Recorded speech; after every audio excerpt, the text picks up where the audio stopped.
WeatherTech.com.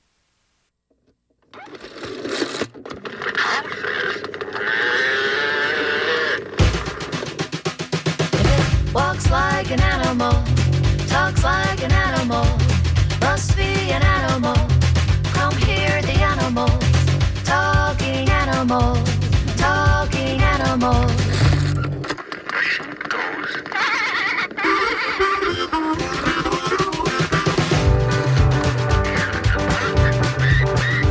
It walks like an animal, talks like an animal, must be an animal. Come hear the animals, talking animals, talking animals.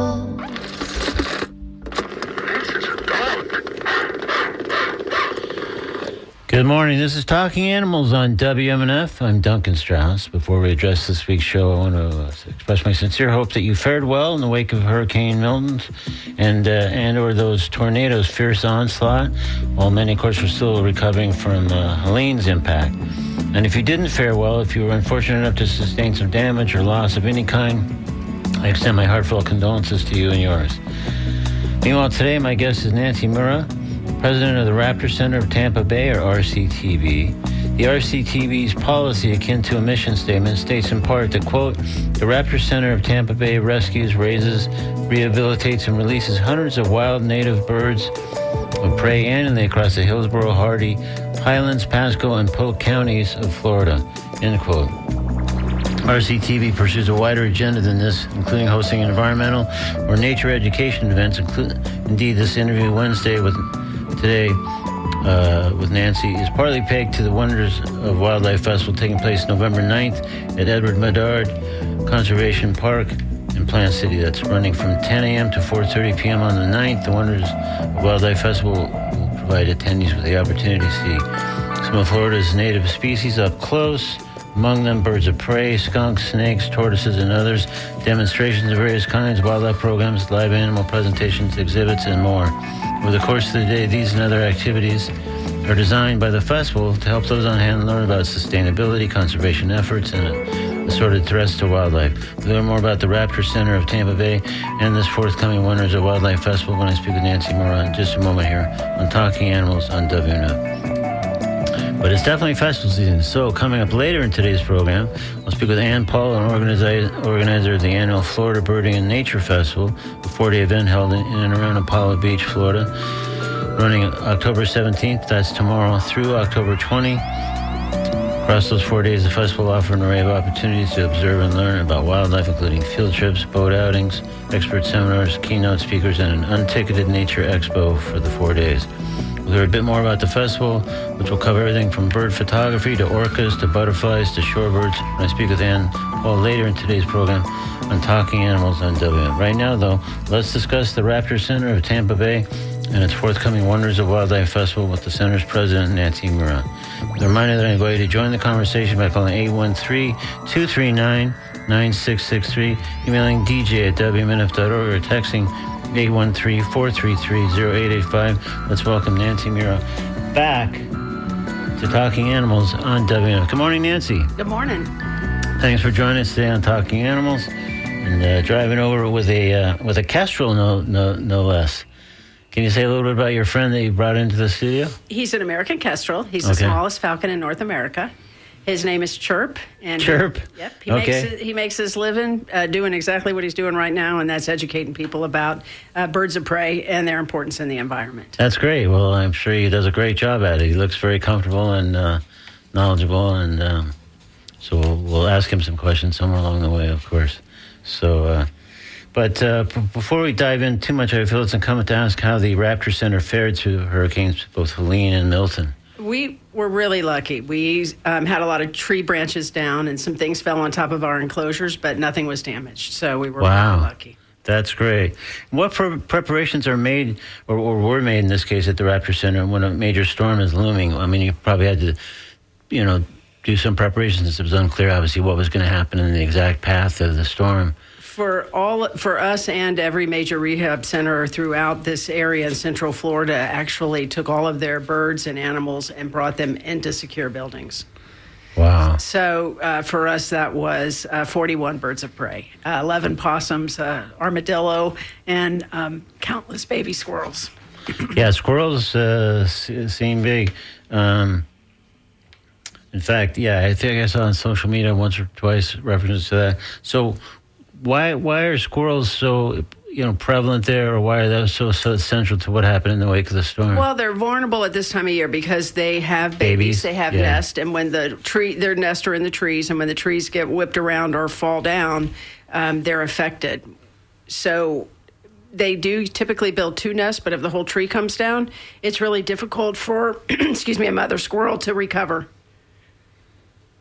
from that. So that's what. So that because they end up on the ground, they end up hypothermic, and fortunately for Milton, different than Helene. After Helene, we still had rain for a couple days, so that made it really difficult for the mother squirrel to find the babies or to reunite them with the mom. Milton, the weather was cleared the next day, so we were lucky. The next day, we were able to unite 37 squirrels back with their moms by actually calling a baby squirrel distress signal and have the mom come down and get them. But they're good moms. I noticed that, and I thought that was really interesting because some of us who live where squirrels might be around, or baby squirrels might be found, often, until we know better, do the wrong thing by saying, oh, there's an abandoned baby squirrel, we should take it somewhere or do something with it. And of course, that's exactly the wrong thing to do, because the mom's typically nearby and going to come take care of that baby and come retrieve that baby. But on top of that, the thing you just alluded to, I thought was really interesting, is the sound that helps reunite mom and baby. What is that? You can actually just Google baby squirrel distress call. Yeah. And when baby squirrels are hungry, they scream for their mom. It's a little screech. And so there's a way that you can just play that sound. You find the baby squirrel on the ground. I lay my phone right next to the baby squirrel playing the sound, step back 50 feet and start looking, and that'll alert the mom where that squirrel is, so she can come down and retrieve it. But it's a generic sound, right? I mean, it sounds like any baby squirrel that's in distress. That is correct. But the mom just is attuned to that because her baby squirrel is missing at the moment. So it's like, well, maybe that's me, maybe that's my kid, and then they go looking for it. Mm-hmm. And you might even have 2 squirrels that are in close proximity who has lost their babies. They hear that baby, and they'll come take it and take care of it. Oh, wow. So even if it's not their baby, you mean? Did I follow you? Yes, they will. Wow. Mm-hmm. That's some serious maternal instinct, I guess, right? Yeah. Yes, they are. But there were hundreds and hundreds of baby squirrels that had to come in that were injured or hypothermic or, no sign of mom. They tried to reunite, didn't work. So storms are terrible for squirrels, and they come at the same time of year that baby squirrels are born. Right. It's just that season, that time of year. Yeah. And how did you personally fare through the storms? We did fine. Oh, great. We did fine. So, all right. So it sounds scary night, but other than that, lost power, but we have power back. We have water. We're good. All right. So it sounds like between the facility and your own place, pretty lucky all in all. All in all. Yeah. So we're here, of course, primarily to discuss the Raptor Center, as we started to, in the Wonders of Wildlife Festival that's coming up November 9th. But let's hit some basics, because I'm guessing not everyone probably knows exactly what a raptor is. Can you sort of tell us what defines a raptor? It's not a dinosaur. Okay, that's good. Raptors are birds of prey. So eagles, owls, kites, falcons, hawk, vultures, and osprey all fall into the category birds of prey. And so these are birds that are carnivores. And the term raptor collectively covers all of the birds of prey. So if it is a raptor, it's a bird of prey, and basically vice versa. That's correct. Yeah. Okay. Cool. And the prey, does it vary a fair amount from bird to bird, or is it all largely the similar kind of prey? Or well, it does vary from bird to bird, but in general, you have small birds like the American kestrel. They really eat a lot of bugs. Mm-hmm. And kites, the swallowtail kites, they are here during the spring. They eat dragonflies and a lot of bugs. But in general, most raptors do eat mice and rats. Large raptors like great horned owls, red-tailed hawks, and eagles. Also, some of them, like the eagles, fish and osprey, only eat fish. But they also eat some larger prey like rabbits. Yeah, and I should, note for people who might not have heard this, I guess it was about 5 years or so ago, when you were last in studio, you did have a hawk, right? A big red-tailed hawk. Yeah. So, and still doing well, apparently.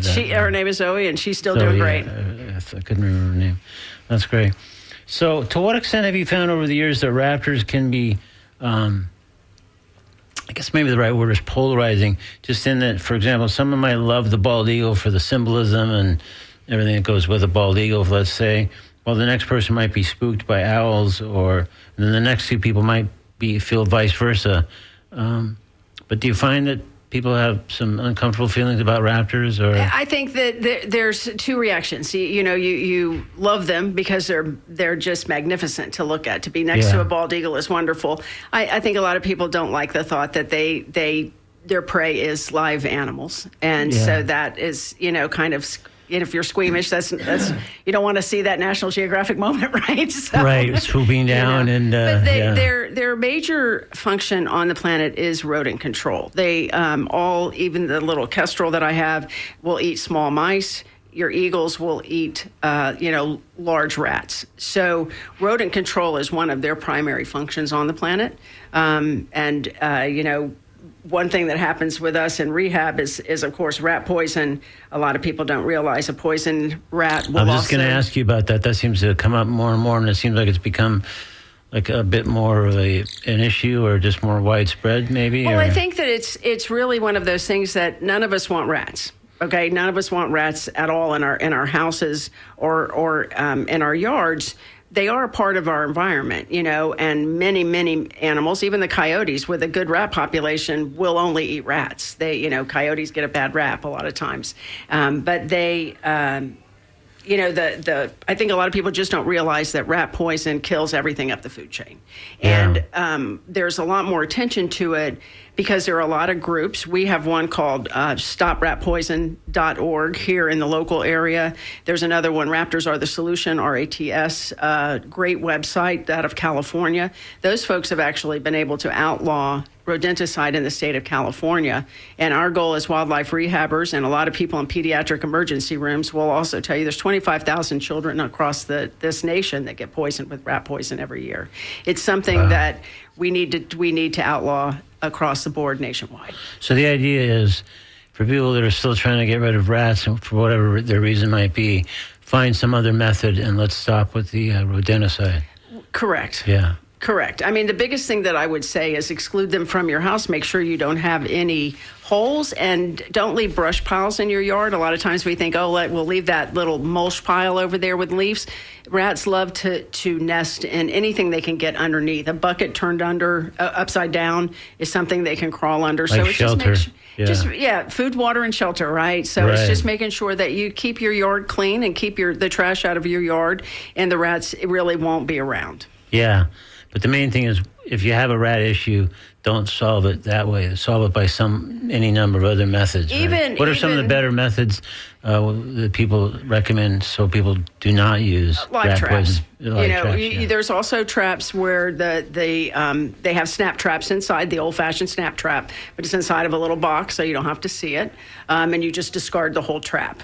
But there are live traps, and there's traps where you can trap multiple traps, and then they give you instructions of what to do with the rats. And how did you first get interested in raptors? I love bald eagles. I was actually. So you were the person I was talking about talking about Ann Paul. Well, we're going to be at that festival this coming weekend as well. I figured, there's a lot of overlap between some of these festivals. Yeah, right? I was the vice president of Tampa Audubon, and I was a coordinator for their program called Eagle Watch. And I got a call from their Center for Birds of Prey in Maitland saying, one of your bald eagles is on the ground. Can you go get it? And I thought, that's kind of strange. I thought we were supposed to be looking at eagles. I didn't think we were supposed to be touching them. Right. But I rescued that bald eagle, and sadly, it had just out of the blue, or had you had rescue experience like that previously? No, just out of the blue. They kind of coached me over the phone. I got that bird, and sadly, that bird didn't make it. But I did get the next call I got was for a bald eagle at MacDill Air Force Base on the 4th of July. Wow. And so that's I thought, as patriotic scenario as you can get, I guess, right? And so went, and there were 6 MPs there, and I remember them saying, "Are you going to get that bird?" My heart was beating out of my chest. Right. I was like, at that point, I'd had some training, and I was like, yes. We were able to rescue that bald eagle and had surgery. We were working with Busch Gardens Animal Care Center, which unfortunately, due to avian influenza, we can't do anymore. But they operated on it. We rehabilitated, and we were able to release it out at Picnic Island. Oh, and wow. I thought that was the coolest thing that I have ever done in my life. So you were hooked. I was hooked at that point. Yeah. And not How only many hooked, years but ago hooked was to that? the big birds. That was almost 14 years ago. Wow, that's really great. Well, this is Talking Animals on WNF. I'm Duncan Stokes. If you just tuned in, my guest is Nancy Murrah, president of the Raptor Center of Tampa Bay, which rescues, rehabilitates, and releases hundreds of wild birds of prey each year, including she's got a kestrel named Chirpin here in the studio with us, who we're going to ask some questions of at some point. We'll see what kind of answers we get.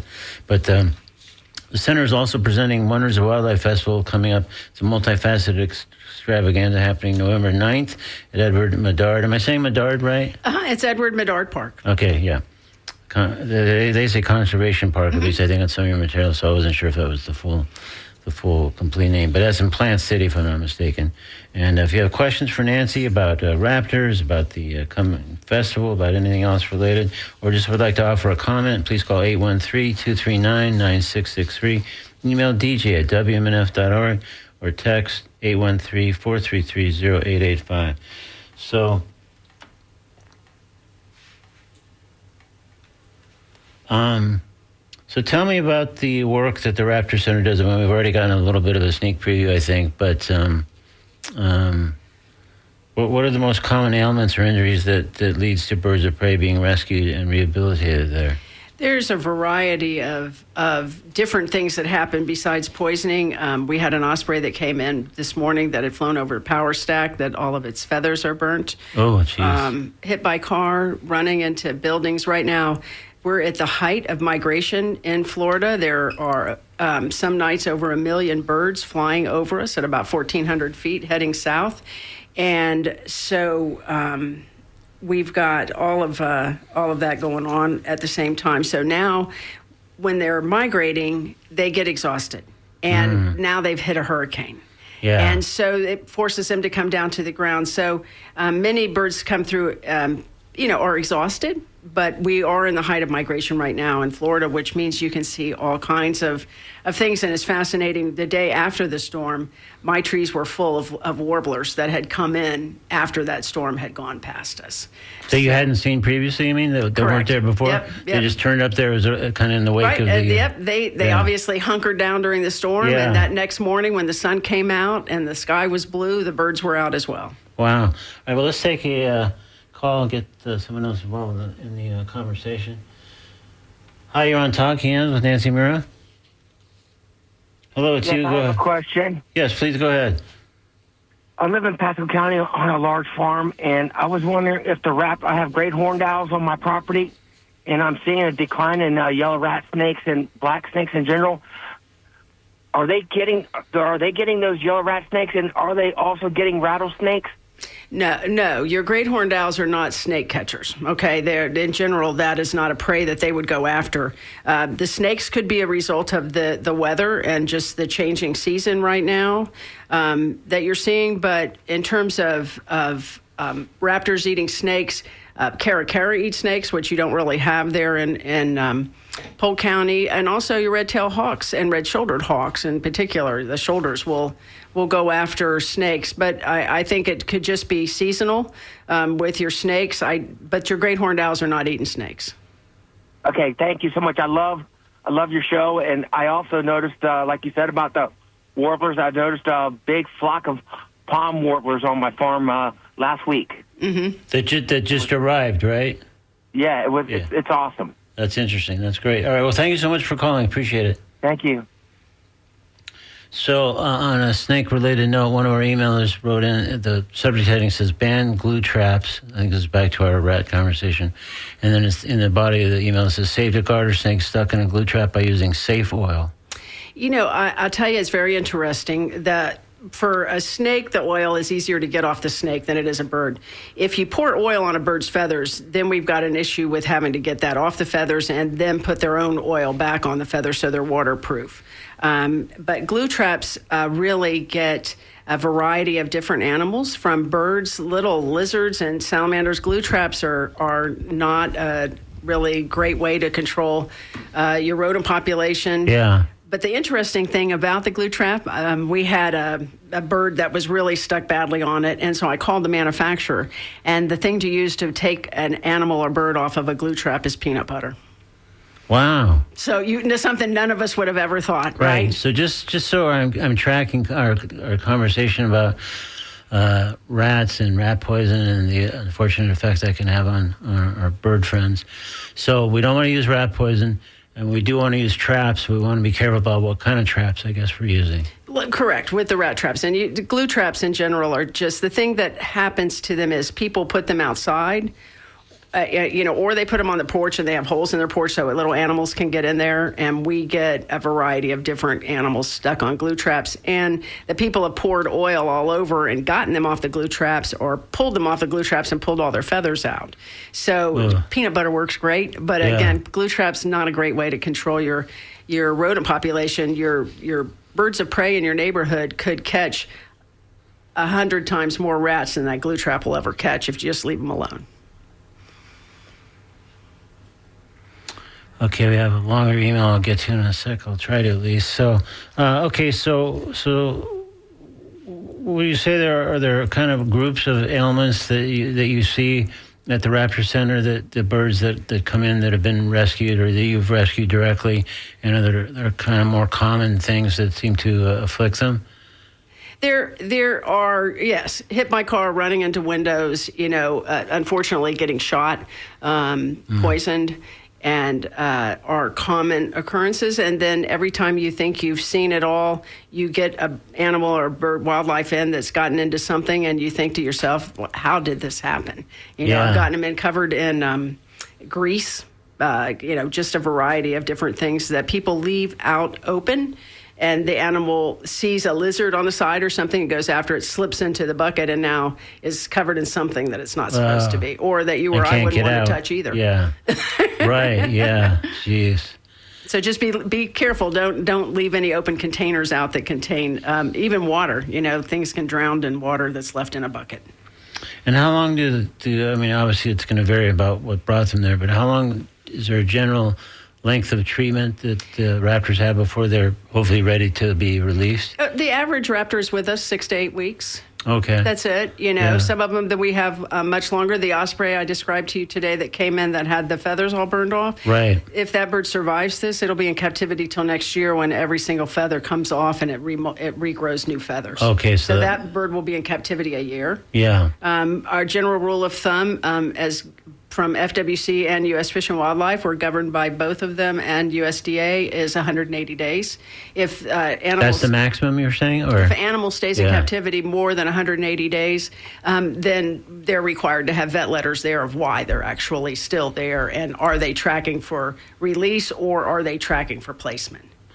Right, because I would think too that, especially as it gets to be anywhere near that long of a stint, but even just a brief stint, they would have to, I guess you guys would have to be sort of handling their ongoing training so that they, as soon as they were released, they would still do normal, natural bird behaviors, right? Yeah, and one of the reasons we say as rehabbers that we don't like the general public, like it during the storm. Oh, I picked up the baby squirrel. I've had the baby squirrel 4 days. What did you feed it? They fed it incorrectly. It's, different things.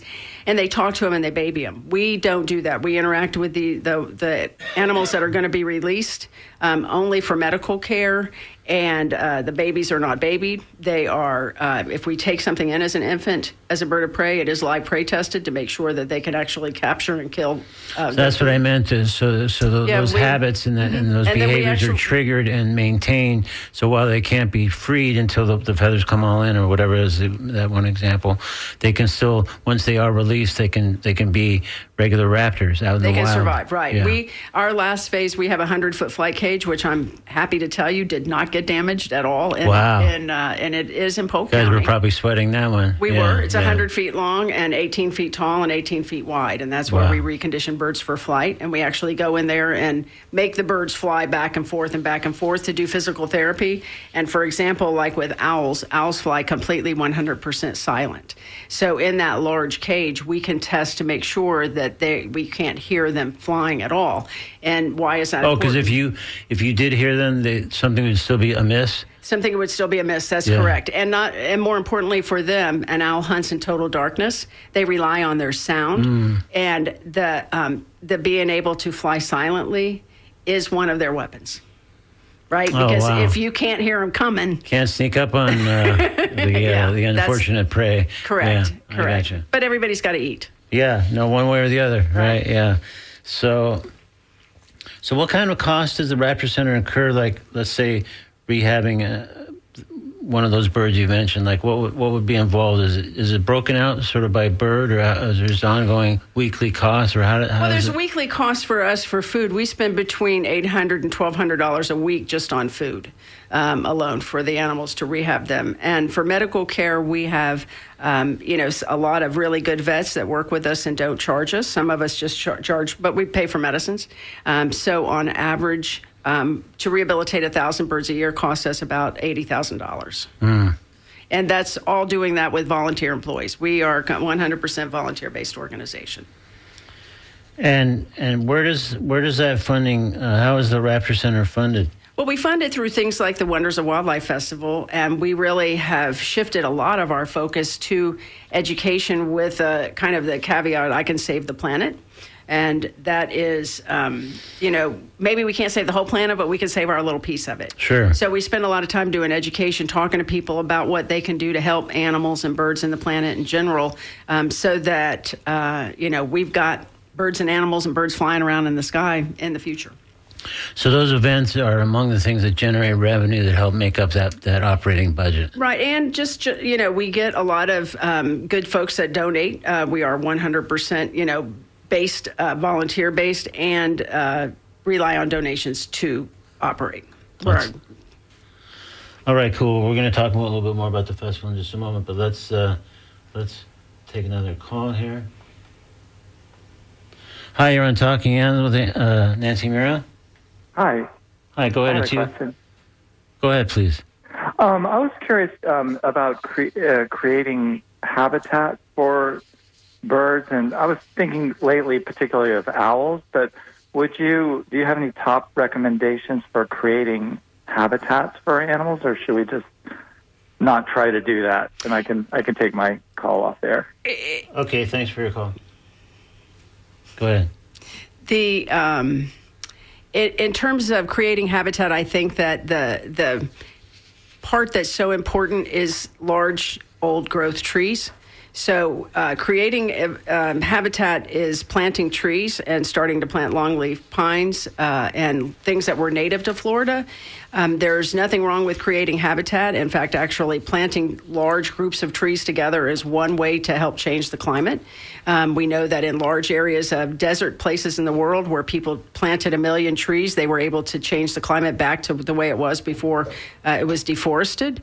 So I think that creating habitat for birds means a nice kind of healthy yard full of native plants. And if owls in particular, large trees, owls do not build their own nest. They steal nests from other birds. So you can help owls by putting owl boxes up and maintaining those. And you'll actually attract owls to your property if you have the right box there for the species that's in your area. Are owl boxes like a substitute sort of for a nest, or? For owls, they really are. Yeah. Kestrels are also cavity nesters. So anywhere that a bird used to nest in dead trees, we pull our dead trees down now because the insurance companies tell us to, right? So there's not as many. So by creating boxes, bluebird boxes, kestrel boxes, owl boxes, you do create an actual habitat where that animal will feel comfortable nesting as long as the surrounding area supports them with a food base.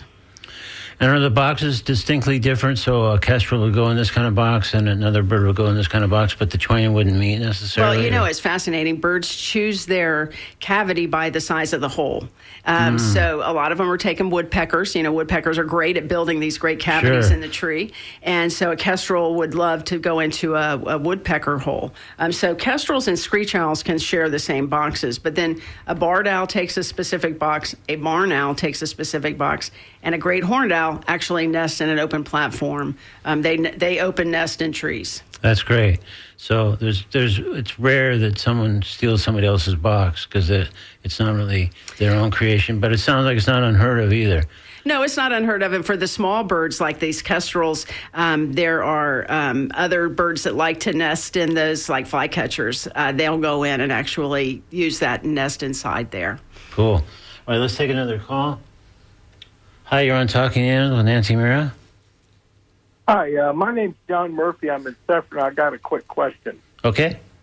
It's pretty easy, I think. I've got, great horned owl, a family not far from me. They're very big. And I have a number of different type of hawks. I don't know what kind, probably all the same kind. And I also have bats. The owls or the hawks feed on bats at all? Yes, they do. Okay, well, I hate that, but everybody's got to eat, right? Well, that's true. Just place your bat house. If you've got a bat house there's for natural predation, there's nothing that you can really do, but owls are out at night and bats are out at night, and owls will predate on bats. Okay, well, thank you for the information. You have a great day, and thanks for your show. Thank you so much for calling. Appreciate it. Okay, Nancy, so let's not pussyfoot around anymore. Let's start talking about the festivals. So I guess, first of all, I mentioned some of these a little bit initially, but let's address the basics. So it's November 9th. It's 10 a.m. to 4:30 p.m. It's Edward Medard Conservation Park. That's on Turkey Creek Road in Plant City. And give us kind of the lowdown of what people might expect to see. And one of our emailers wrote in saying, will there be any raptors at the Wonders of Wildlife Festival?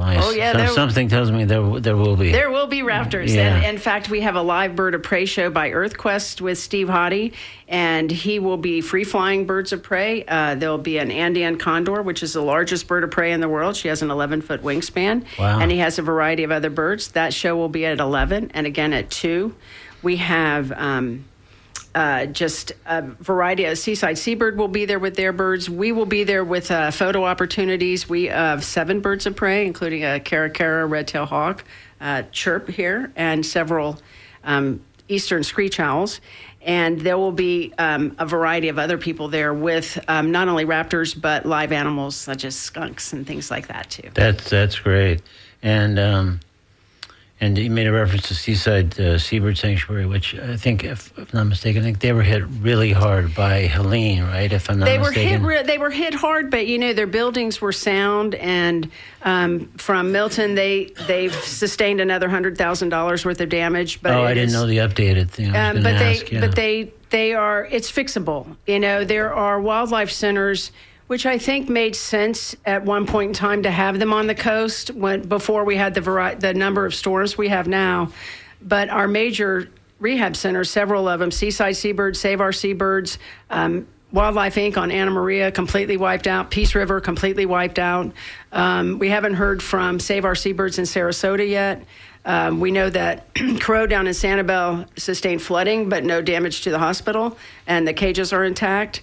But the small rehabbers that rehab out of their houses, a lot of them have been hit. A lady does just squirrels, and a tree fell on her house, so she couldn't take any squirrels. Oh, geez. So things like that happen. But there are rehabbers throughout Central Florida who've been greatly affected, and we're all trying to help each other. Sounds like that's kind of just customary, is that you guys kind of all support each other and stay in touch. And if somebody can help out somebody by taking some birds in the wake of a storm or before a storm, or help when there's been damage or whatever the case may be, everybody will step up to the extent they can. Yeah. We usually send our osprey over to Seaside Seabird or Save Our Seabirds, and both of those facilities close to intake. So the osprey we had today traveled all the way north of Orlando to Maitland to the Audubon Center for Birds of Prey. And I could be wrong, but I think some birds and or other wildlife went as far as over to where I live on the other side of the state to Bush Wildlife Sanctuary over there. Yes, they in did. Jupiter, Yeah, there was a lot of stuff Farms. that was evacuated over to Bush. Mhm. Yeah, so that's nice. Everybody kind of helps each other that way. Majority of us do work really well together. I'm sure. Yeah. You know, well, it's a common cause, and sadly, Well, probably a there's- lot of people cut from the same cloth, right? I mean, they like, are, and yeah. you know, there's more hurt animals than we can take care of. Yeah, for sure. Well, the another question or two that came from the same one about wondering if there's raptors going to be at the festival. What is your favorite bird and your favorite non-feathered animal? Well, my family would tell you my favorite bird's whatever one's in front of me, but I would Okay. probably have to tell you juvenile red-tailed hawk is one of my very favorites. And Is that like the one that you brought in a few years ago? Yep. Yeah. Yep. So I love them. I love all birds of prey. And let me ask about that before I should let you finish first, but I've been meaning to ask, and I keep not asking. What is it about raptors, birds of prey, whatever, that speaks to you? Because clearly it's a huge passion. And why is that? What is it about them that speak to you that way? Well, from the first time that I picked up a bald eagle, I just was absolutely in love with them. And I think from a rehabilitative perspective, they're fairly large, sturdy birds. And so where sometimes they sustain injuries we could not fix that on a songbird. Yeah. But just love the majestic, watching them fly and build nest, and how good of parents they are. And if you really watch a family of raptors rear their young, how they really protect them and feed them, just fascinated me. And like I said, from the first time I held a bald eagle in my arms, I was hooked. Yeah. I love eagles. We've rescued 27 of them this year alone. Wow. That's a lot. Yeah. Festival, there will be an eagle at the festival. We're hoping for Thunder from Moccasin Lake to be there, actually with some photo opportunities. There'll also be large reptiles there, if that's your thing. We have a Burmese python baby that from J&T's Reptiles, over 10 feet long. Wow. A monitor lizard, 7 feet long, Precious, and John will be Precious? Precious, yeah. That's the name of the monitor lizard? The water, 7 foot long That's lizard. hilarious. Right.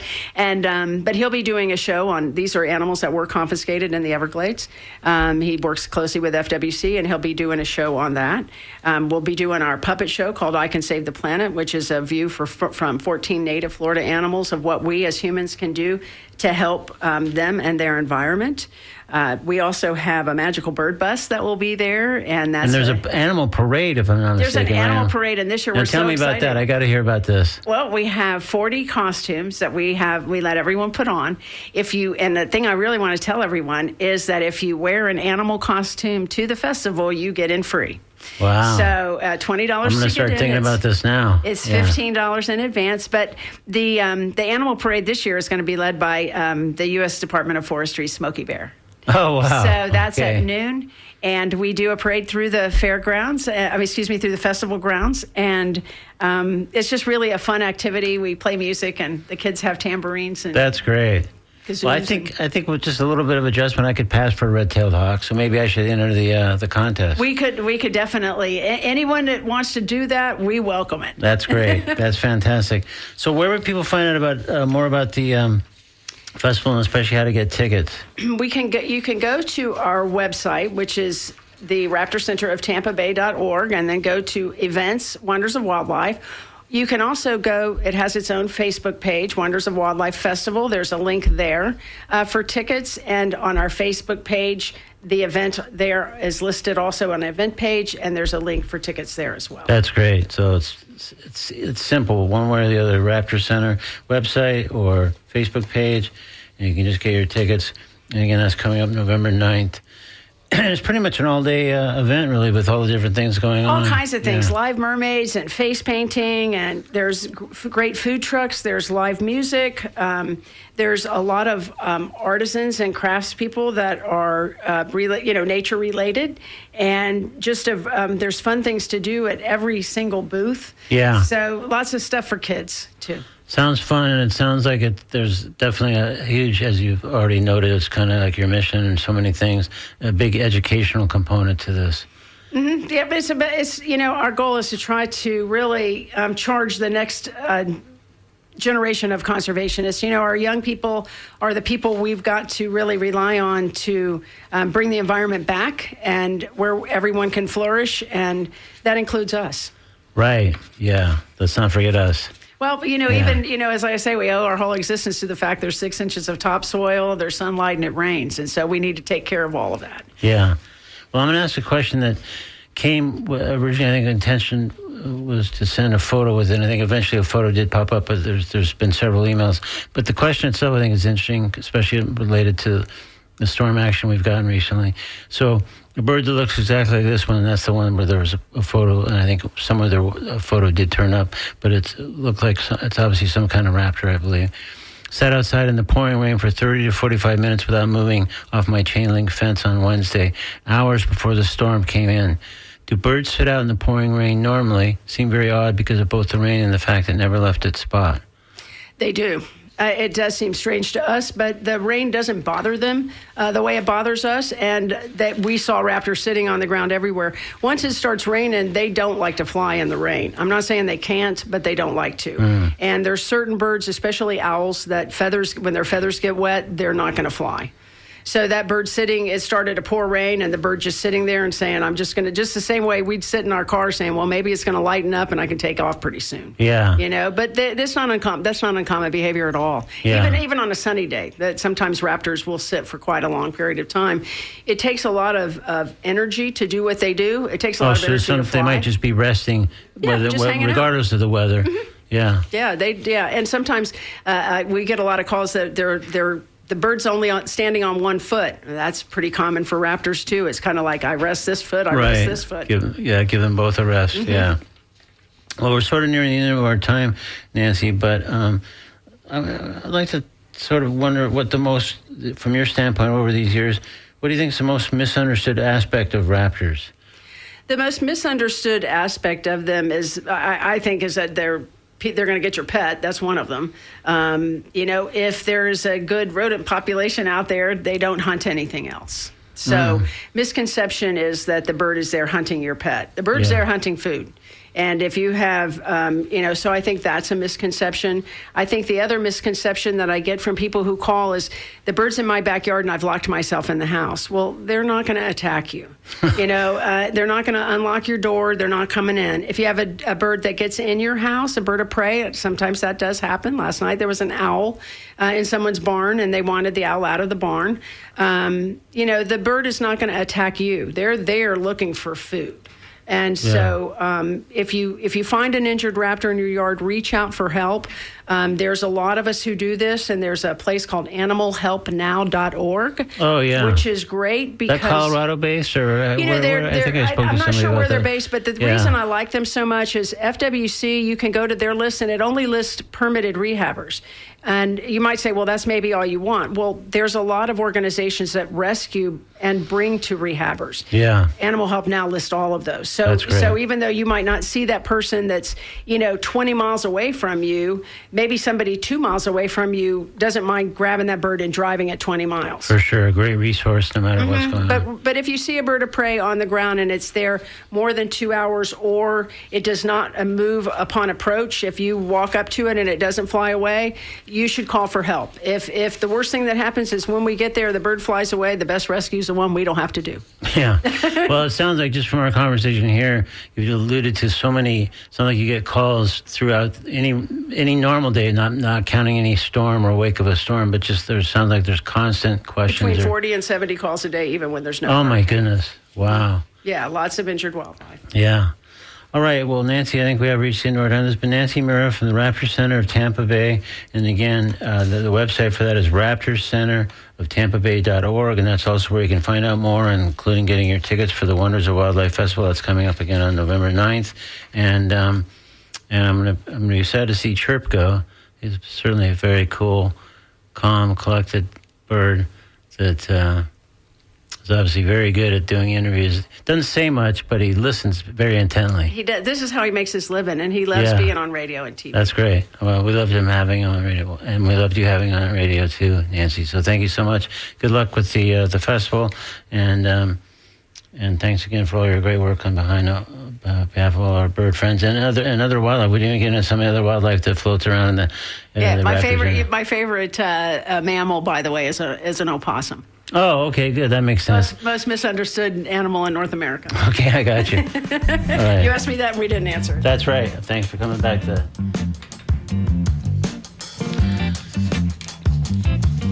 All right, coming up in just a moment or two, we'll speak with Ann Paul about yet another festival coming up shortly. It's the Florida Birding and Nature Festival, 4-day event held in and around Apollo Beach, Florida. Starts tomorrow, October 17th, and is slated to present a wide range of programming, including field trips, boat outings, expert seminars, and keynote speakers. We'll hear more about that when we speak to Ann in just a moment here on Talking Animals on WMNF. Right now, though, we're going to step into the comedy corner with a piece about a raptor, no less, in a nod to our conversation we just had with Nancy.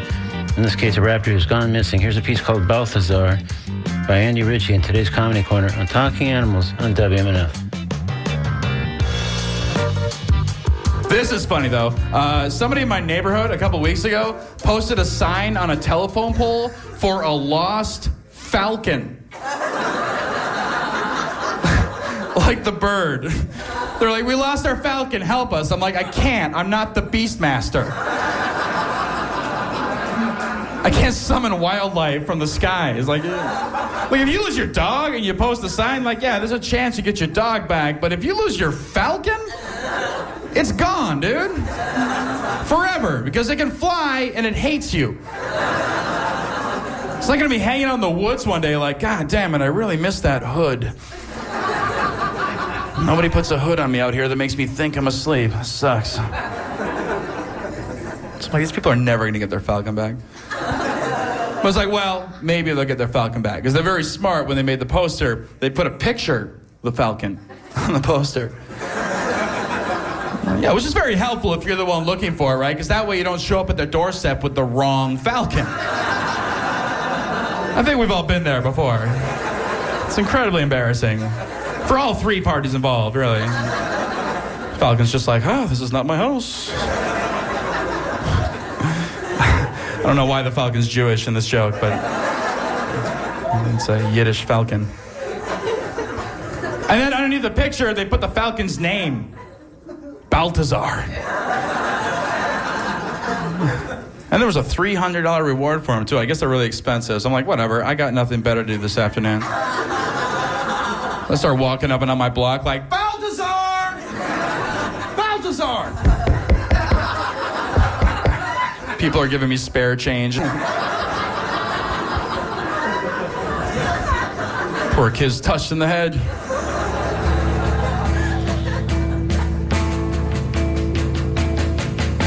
That was the late great Andy Ritchie in today's Comedy Corner with a piece called Balthazar, taken from his album entitled King Dingling. Now it's time to speak with Ann Paul of the Florida Birding and Nature Festival, the 4-day event that starts tomorrow, October 17th, with all kinds of activities in and around Apollo Beach.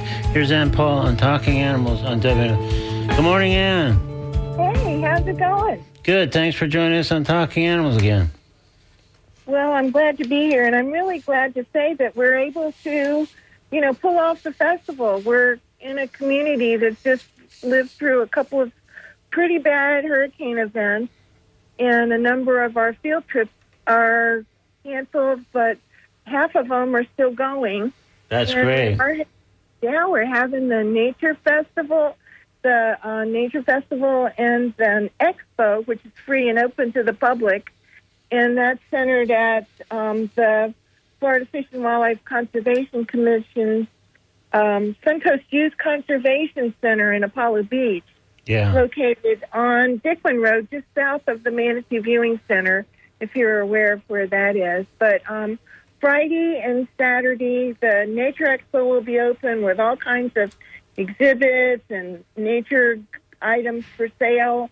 You need binoculars, it's a good chance, nature art, all kinds of people there talking about their different projects that they're working on. You can buy some native plants from the little red wagon is going to be there. It's just really going to be fun. And we're very excited this year because we've added something to the Nature Expo, which is EarthQuest is coming, and on at 2 times during the day, at 11 o'clock and at 2:30. They're going to be flying wild birds. Wow. Eagles and falcons. We've got bleachers coming so people can sit, comfortably and watch this flying exhibit.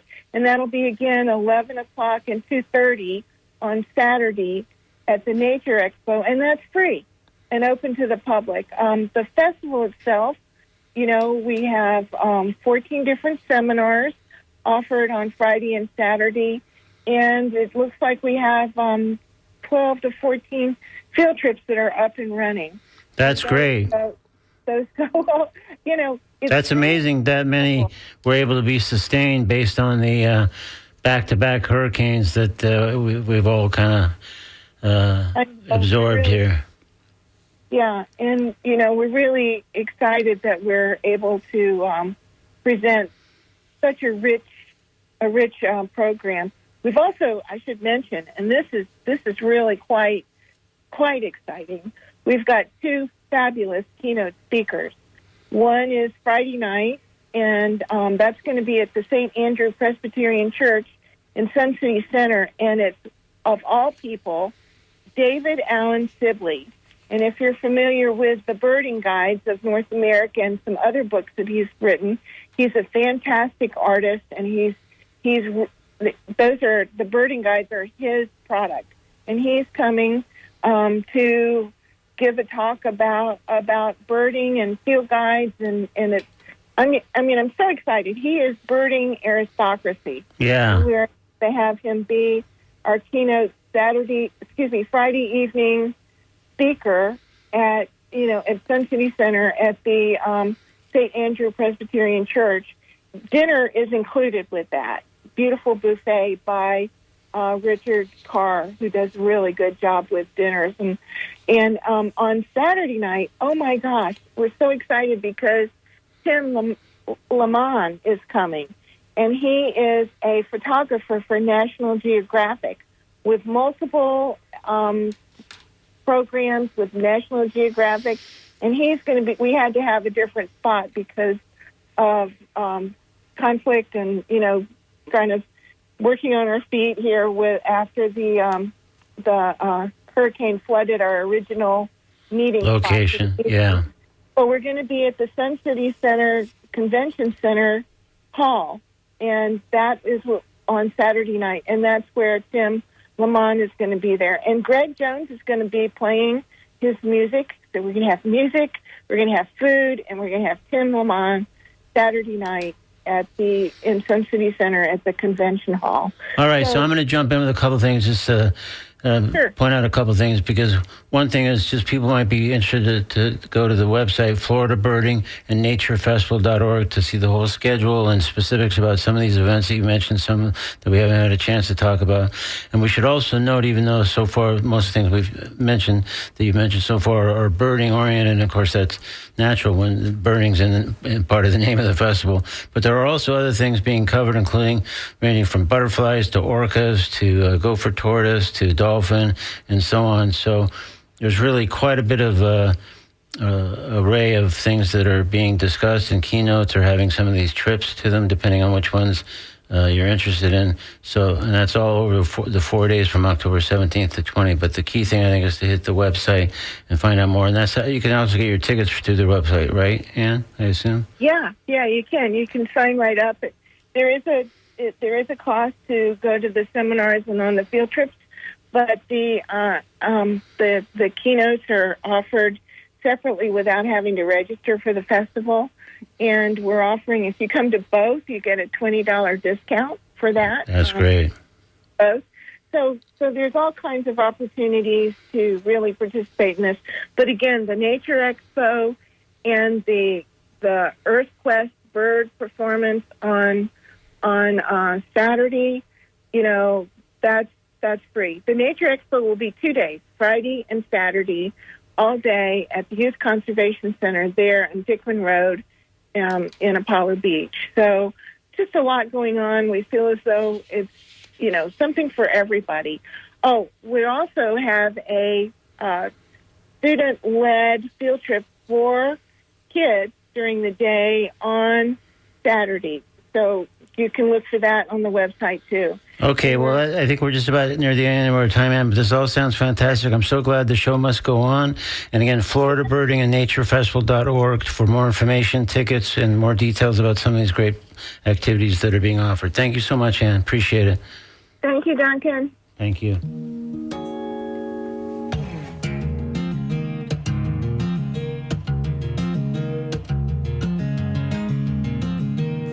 Coming up on WNF is the Conversation, the great show hosted by Mauro Nunez and Joaquin Carter. After that, we shift back to music programming with Jim Bannon holding forth from 1 to 3, followed by Nancy C. hosting the Wednesday Traffic Jam from 3 to 6 p.m., at which point our terrific Wednesday night block of Latin music kicks in, and there's continues on throughout the day. More great stuff here on 88.5 WMNF. So, just reached the end of today's edition of Talking Animals on WMNF Tampa. Appreciate you listening. And we'll be back next Wednesday with another edition of Talking Animals on WMNF Tampa. Brandon, Clearwater, Largo, Weeki Wachee, and beyond. Thanks so much.